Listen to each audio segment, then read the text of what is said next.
Parte 8. Ainda falando de tesouro direto, existe uma forma de ganhar mais dinheiro do que o esperado com títulos públicos, mas é uma forma que envolve risco e especulação. Basicamente, há uma peculiaridade nos investimentos do tesouro que possuem taxas pré-fixadas. Eles, de maneira diferente do Tesouro Selic, que rende em linha reta, têm oscilações de preço no mercado secundário. Isso acontece por dois principais motivos. Primeiro, no Tesouro Direto, ao resgatarmos um título antes do prazo de vencimento, o que estamos fazendo na realidade é uma venda antecipada do título. Por ser uma venda, nós o vendemos em mercado secundário, que está sujeito a alterações conforme oferta e demanda. Nesse tipo de investimento, há o que chamamos de valor de face. Basicamente, o valor de face é o valor bruto a ser recebido para cada unidade de título. Como esse valor é fixado em R$ 1.000, nós já sabemos que no vencimento do título, uma unidade dele terá que obrigatoriamente valer R$ 1.000. Por causa dessa característica, se a rentabilidade do título na hora da compra se altera, o preço de mercado também se altera. Tesouro pré-fixado. Agora, para podermos entender melhor, vamos a um exemplo. Pense em um título do Tesouro pré-fixado com vencimento para um ano que tem a taxa de juros em 25% ao ano. Se o valor de face de um título é fixado em R$ 1.000 e seu vencimento é para apenas um ano, quer dizer que ao fim desse primeiro ano, uma unidade do título terá de se retornar exatamente R$ 1.000, certo? Então, temos uma lógica a seguir. Se ele rende 25% um ano, isso significa que, para chegar em R$ 1.000 do valor de face, o título precisa render 25% de juros em relação ao preço de compra. Em uma fórmula matemática simples, em que DU dias úteis do vencimento, essa relação seria expressa por preço da unidade vezes 1 mais taxa de juros DU dividido por 252 igual valor de face. Vamos supor que realize uma compra de um título para um ano com taxa de 25%. Fazendo o cálculo com a fórmula descrita anteriormente, teremos preço de uma unidade vezes 1 mais 0,25, que é igual a 1.000. Preço de uma unidade é igual a 1.000 mais 1,25. Preço de uma unidade é igual a R$ 800. Observação: 252 é o número de dias úteis em um ano. Como o título público rende somente em dias úteis e a aplicação do exemplo é para um ano, chegamos a esse número. Caso o tempo seja para 2 anos, mudamos no número de cima e o de baixo, o denominador, continua o mesmo.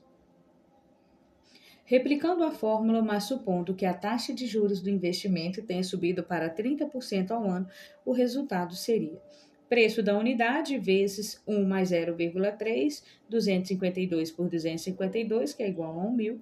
Preço de uma unidade é 1.000 mais 1,3. Preço de uma unidade é igual a 769,23. Pois bem, pelo fato de o valor de face ser fixado em R$ 1.000, isso quer dizer que uma alteração na taxa de juros do investimento, consequentemente, leva a uma alteração obrigatória no preço da unidade. Essa alteração acontece para que ao fim do investimento ainda seja respeitado o valor de face de R$ 1.000. Temos então uma conclusão importante. O preço da unidade tem uma relação de dependência com a taxa de rendimento do título.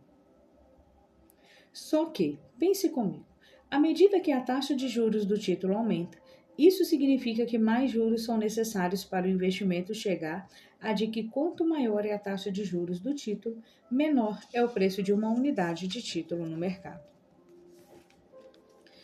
Como a taxa de juros do título oscila no mercado, isso faz com que seja possível vender o nosso título do Tesouro por um preço maior ou menor do que o preço que pagamos na compra. E a parte boa disso é que você não precisa se preocupar em calcular. O Tesouro Direto poupa todo o seu trabalho com a conta e você consegue ver pelo próprio extrato do seu investimento se vai render o título por um preço ainda mais caro do que você comprou ou por um preço mais barato. Basta olhar para a taxa efetiva mostrada no extrato. Só temos que lembrar de um dado importante. O mercado sempre precifica o futuro. Para você ganhar dinheiro com as oscilações, precisa antecipar o andamento dos juros dos títulos. Muitas pessoas só tentam especular com esses títulos quando as taxas estão caindo, ou seja, quando o mercado antecipou o andamento da curva de juros. Por conta disso, elas acabam tomando ações atrasadas e não ganham tanto dinheiro quanto poderiam ganhar. Se você quer mesmo ganhar dinheiro com esses movimentos de taxas, entenda que terá que prever o mercado, o que não é algo simples de ser feito. Na prática, basta imaginar alguns cenários hipotéticos de mudança de juros. Você compra um título que paga 10% ao ano de juros, mas a taxa de juros sobe após algum tempo. Caso queira fazer uma venda antecipada deste título, terá que oferecer um desconto ao mercado que tentará pagar um valor por ele que garanta o rendimento em seu vencimento, semelhante à taxa de juros que está sendo praticada no momento da negociação. A mesma lógica ocorre na direção inversa. Quando os juros caem, um título atrelado a uma taxa de juros maior pode ser vendido como um prêmio maior. Ações, conceitos gerais. Se você já viu algum filme sobre o mercado financeiro, provavelmente escutou sobre investimento em ações e bolsa de valores. É possível que tenha tido a impressão de que é algo muito complexo, com milhões de operações acontecendo e muita gente fora de si. Acontece que a realidade pode ser, e na maioria das vezes é, bem diferente do que os filmes apresentam.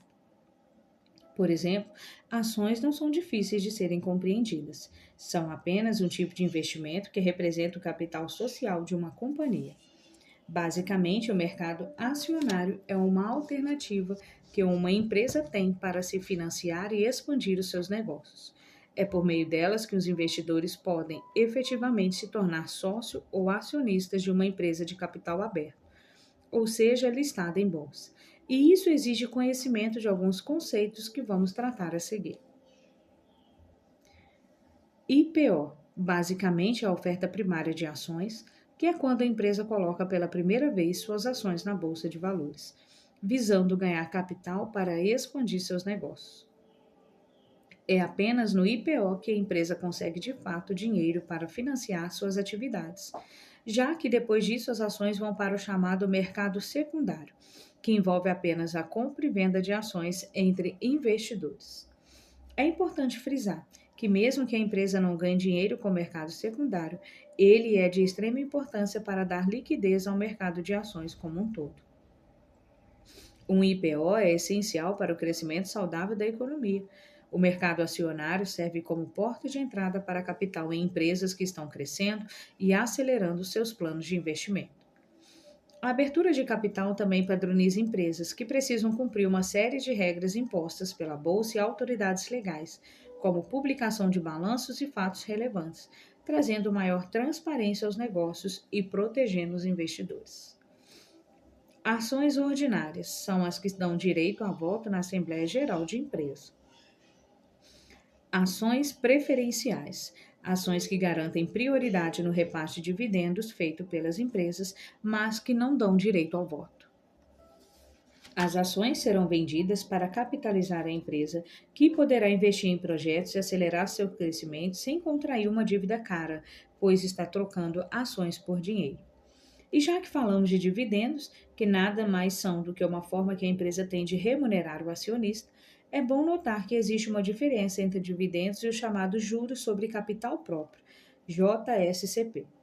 Tanto os dividendos quanto o JSCP são duas maneiras diferentes de acionistas ganharem dinheiro com ações. Porém, os JSCP são uma forma disponível de que a empresa pague menos impostos. Dividendo. Dividendos são inseridos no imposto de renda, pois vêm do lucro líquido, este tributado na declaração da empresa para a Receita Federal. JSCP, os juros sobre capital próprio não possuem incidências de IR para a empresa, pois são tratados como despesas, mas o IR é cobrado do investidor. Uma estratégia interessante na Bolsa de Valores é sempre reinvestir o dinheiro que se ganha com os dividendos de uma empresa. Assim, o investidor vai aumentando tanto seu patrimônio quanto os aportes ao longo do tempo. No futuro, os dividendos poderão se tornar uma fonte de renda extra. Porém, um lembrete importante é que o mercado de ações faz parte do mercado de renda variável. Por isso é importante entender que não há um rendimento fixo, ele vai depender das oscilações do mercado. Pode-se ganhar por meio da valorização da ação, como por meio dos dividendos, dos proventos pagos, mas tudo isso possui riscos consideráveis, já que ao investir em uma ação estamos sujeitos ao risco de os preços das ações oscilarem e de a empresa da qual somos acionistas quebrar. Faça um paralelo com o empreendedor que investe em seu próprio negócio. Ele também pode passar por períodos de altos e baixos, com fases em que a empresa própria cresce com a necessidade de poucos investimentos, outros em que é preciso apontar recursos para combater a concorrência e diminuir as margens. Ao ser acionista de uma grande corporação comprando as suas ações, você deve entender por quais ciclos ela está passando e se mesmo em um momento de baixa ela possui fundamentos sólidos que poderão se converter em um novo crescimento. Benjamin Graham, conhecido como o pai do Value Invest, foi um dos grandes ícones da arte da análise fundamentalista.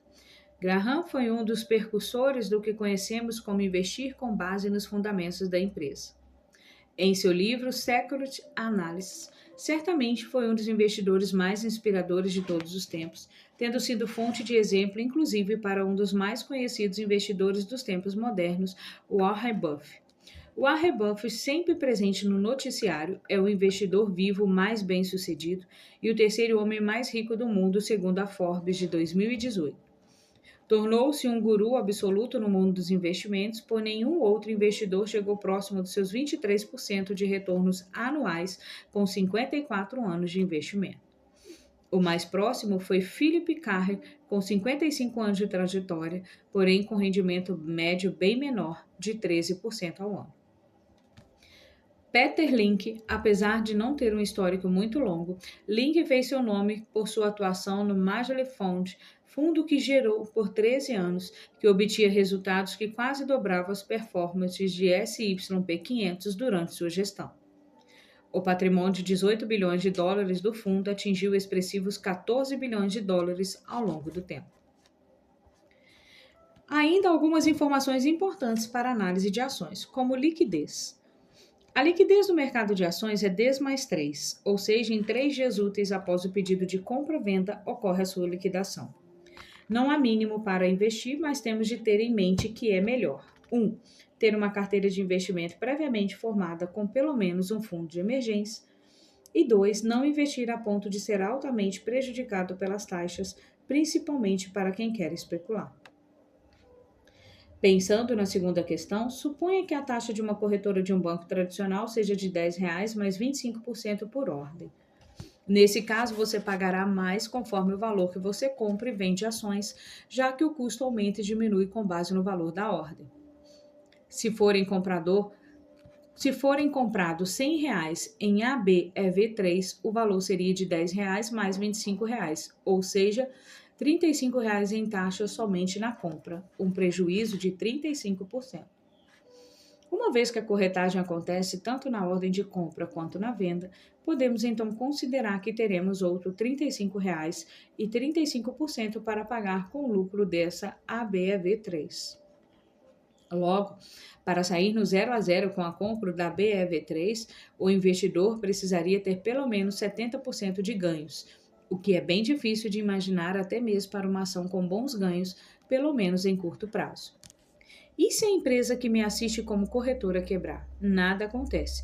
Corretora, como explicado antes, é apenas um agente de custódia, um intermediário. Caso a corretora quebre, o investidor apenas perderá o intermediário entre ele e o investimento, que está numa central de custódia e terá de ser intermediado por outro agente. Caso você não saiba onde encontrar informações e como achar informações e fatos relevantes sobre as empresas listadas na Bolsa de Valores, recomendo 2 lugares especiais para procurar: o próprio site da Bolsa de Valores e o site Fundamentos. Neles você irá encontrar cotações, gráficos, indicadores e notícias, além de detalhes bem específicos como os dados administrativos e CNPJ. Como operacionalizar o investimentos em ações. Para operacionalizarmos tanto uma compra quanto uma venda de uma ação, o processo é o mesmo. Precisamos recorrer ao home broker de uma instituição. É por meio desta plataforma que temos acesso à Bolsa de Valores. Ignorando a forma do home broker, que varia de corretora para corretora, o principal será mostrado a seguir, que é a aba de ordem de compra e a aba de ordem de venda. Será por meio dessas abas que você fará a compra e a venda de uma ação. Irei explicar cada informação que aparece nas abas de compra e venda. Começaremos com campos semelhantes: ativo, papel ou título que deseja comprar. Lote padrão. As ações são negociadas normalmente em lotes de 100 ações. Ainda é possível comprar ou vender menos do que o seu lote padrão, mas aí entra o que chamamos de mercado fracionário, que oferece menor liquidez do que a negociação por lote padrão. Esta parte será preenchida automaticamente após a identificação do ativo. Mercado. Em caso de compra de ações, determina que será realizada no modo tradicional, com liquidação em 3 dias úteis, o que é também conhecido como mercado à vista. Existem ainda o mercado a termo e o mercado futuro, mas não iremos nos aprofundar nestes por enquanto. Quantidade: o número de ações que você deseja comprar.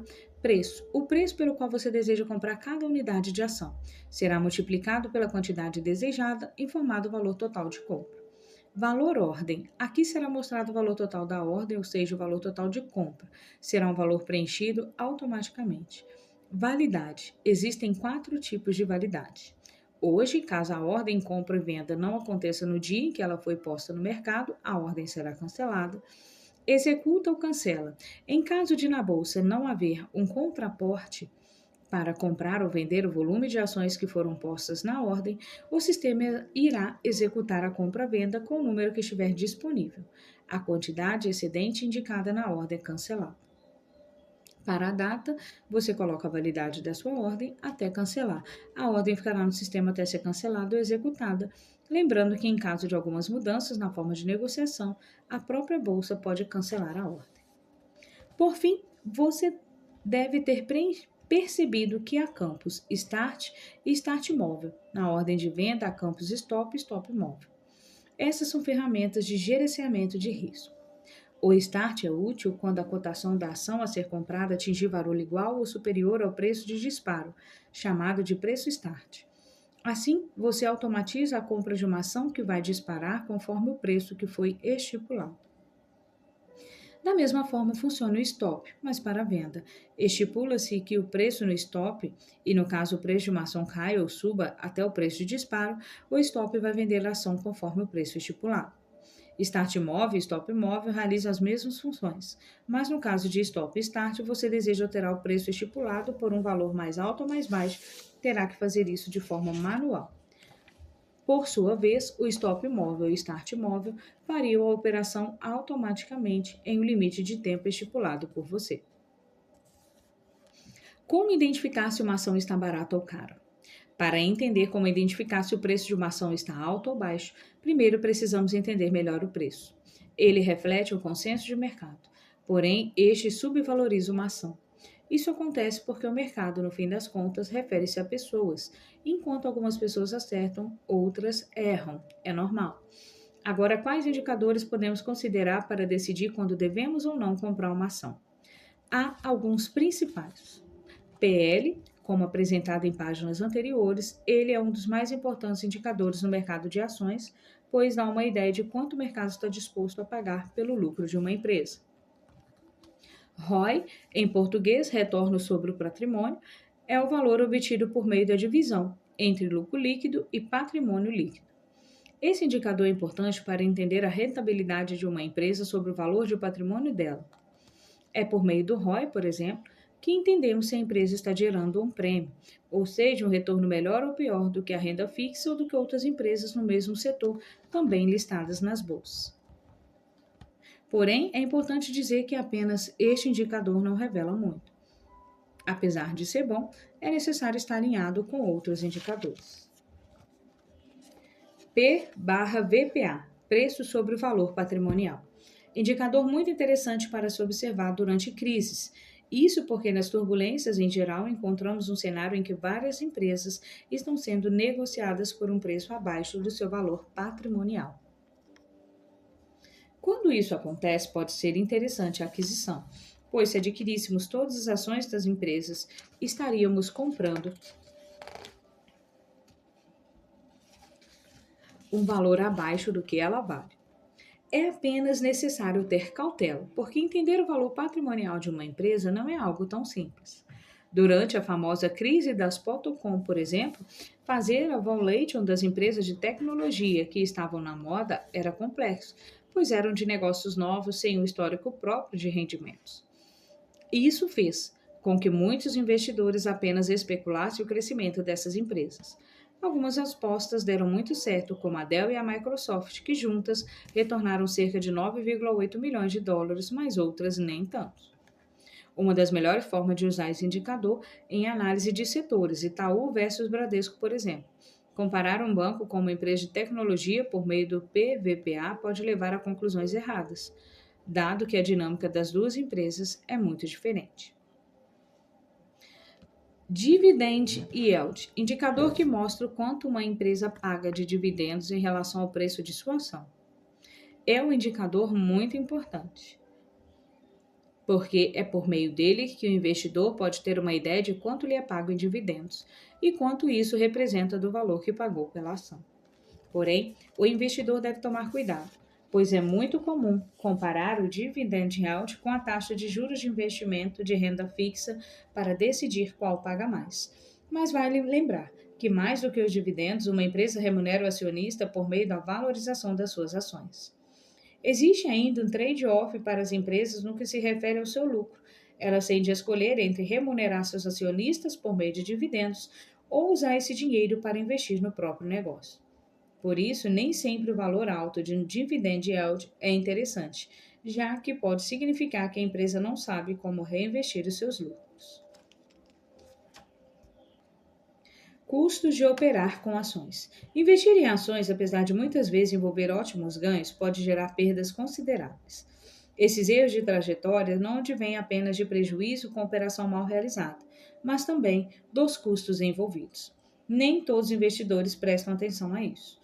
É muito importante entender não apenas os custos que envolvem o investimento em ações, mas também como é possível evitar depender muito dinheiro com ele.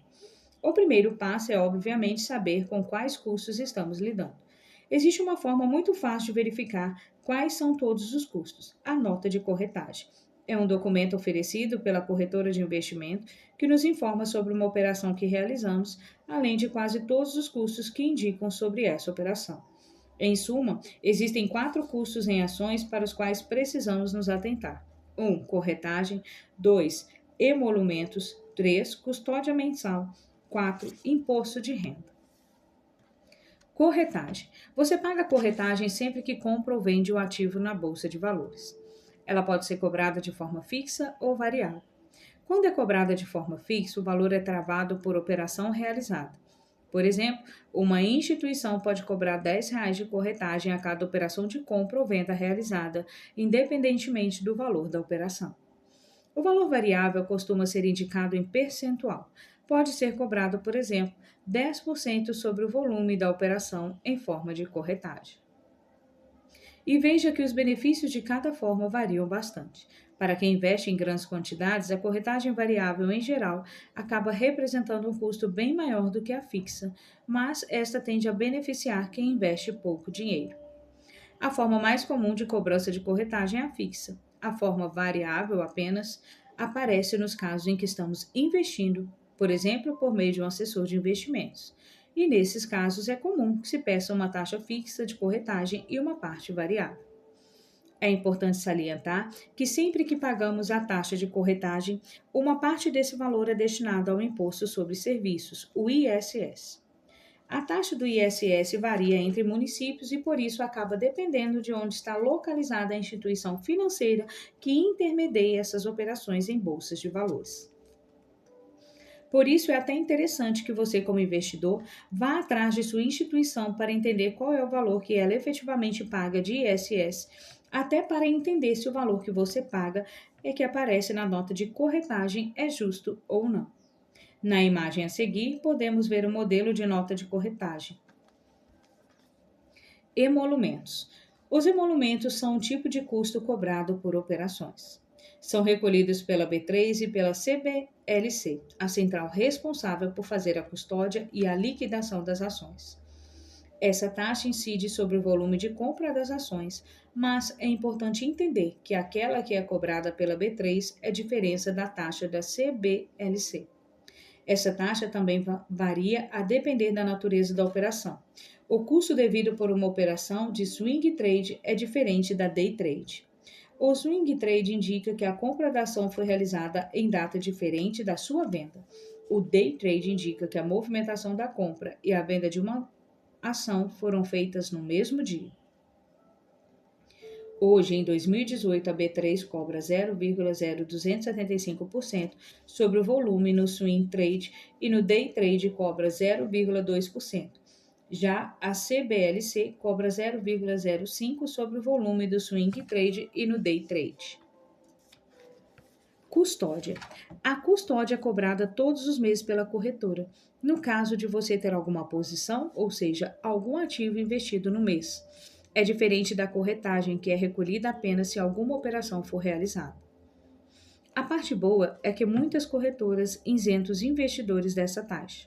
Caso isso não aconteça, geralmente é cobrada uma taxa fixa na tabela